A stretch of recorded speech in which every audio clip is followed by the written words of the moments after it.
दोस्तों, एक अंडा रेशम कीट के जीवन चक्र का पहला चरण होता है। अंडा एक मादा कीट द्वारा दिया जाता है जो ज़्यादातर छोटे डॉट्स के आकार का होता है। यह मादा कीट एक बार में 300 से 400 अंडे देती हैं। वसंत ऋतु में हवा में गर्मी के कारण अंडे फूटते हैं और यह प्रक्रिया हर साल में एक बार होता है। अंडे के फटने के बाद बालों वाला रेशम का कीड़ा पैदा होता है। रेशम के कीड़ों की इस अवस्था में वृद्धि होती है। वे शहतूत की पत्तियों को खाते हैं और अगले चरण में जाने से पहले लगभग 30 दिनों तक इन पत्तियों की बड़ी मात्रा में सेवन करते हैं। आप दोस्तों देख सकते हैं, ये जो लार्वा है इस टाइम इनकी वृद्धि बहुत तेज़ी से होती है और ये इनका जो पसंदीदा भोजन होता है वो होता है शहतूत का पत्ता। शहतूत के पत्ते को बहुत तेज़ी से खाते हैं और इनके शरीर में उतने ही विकास होता है।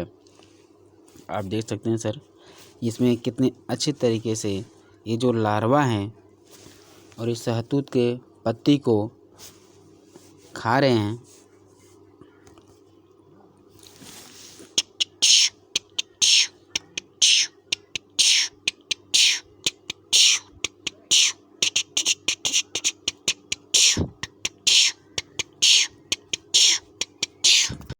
रेशम आज दुनिया में बनने वाले सबसे मुलायम, चमकदार और आरामदायक वस्त्रों में से है।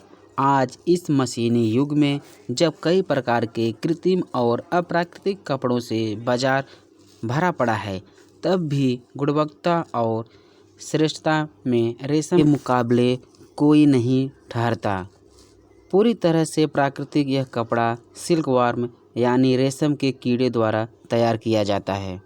दोस्तों, ये जो सिल्क होता है बहुत ही मुलायम भी होता है और उसके जो यार्न होते हैं, जो फाइबर होते हैं, बहुत ही सॉफ्ट होते हैं।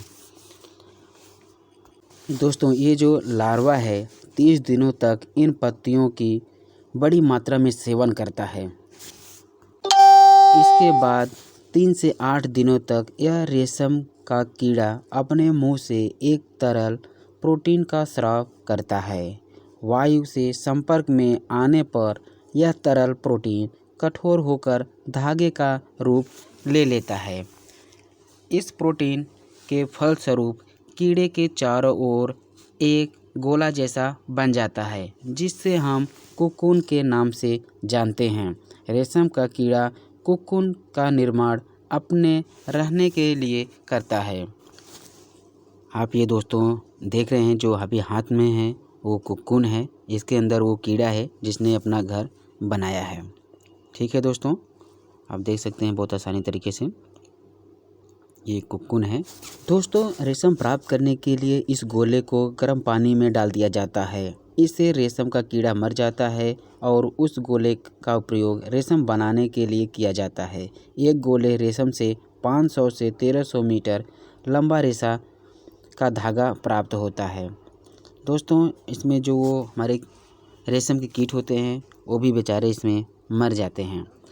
ये जीव को क्यों मारा जाता है दोस्तों, इसका भी एक रीज़न है। मैं आपको बताता हूँ दोस्तों इसका क्या रीज़न है। दोस्तों, जो रेशम का कीट होता है जो कोकून को बनाता है, उसके अंदर क्या होता है, तितली का निर्माण होता है, जिससे फिर से वो क्रिया होने वाली है, स्टार्टिंग वाली। तो उसमें क्या होता है कि जब ये कोकून से जो तितलियां निकलती हैं, वो जो तितलियां देख रहे हैं हम निकल रही हैं, इस कोकून को खाते हुए, काटते हुए निकलती हैं।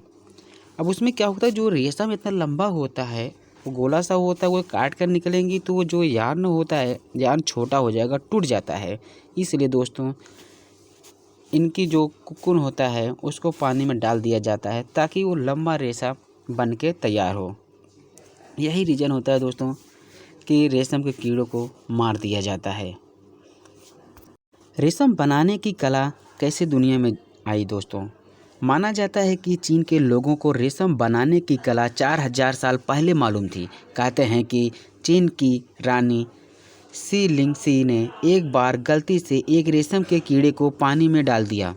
अगले दिन जब उसने पानी वाले बर्तन में से रेशम के धागे निकलते देखा तो रेशम के कीड़ों को पालना प्रारंभ कर दिया। इन धागों के प्रयोग उसने कपड़े बनाने के लिए किया और यहीं से रेशम का प्रयोग बुनाई के लिए शुरू हुआ। रेशम बुनाई का रहस्य कई दशकों तक चीन के लोगों तक सीमित रहा।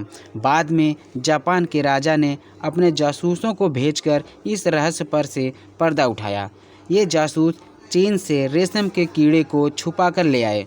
जापान से यह कला धीरे धीरे बाकी दुनिया में फैली। आज चीन और जापान समेत भारत, इटली, स्पेन, फ्रांस आदि देशों में रेशम के कीड़ों से रेशम प्राप्त करने का व्यवसाय बड़े पैमाने पे होता है। दोस्तों अगर ये वीडियो हमारा आप लोग को पसंद आया हो तो प्लीज़ हमारे चैनल को सब्सक्राइब करें, शेयर करें। फिर मिलते हैं नेक्स्ट वीडियो में, तब तक के लिए जय हिंद।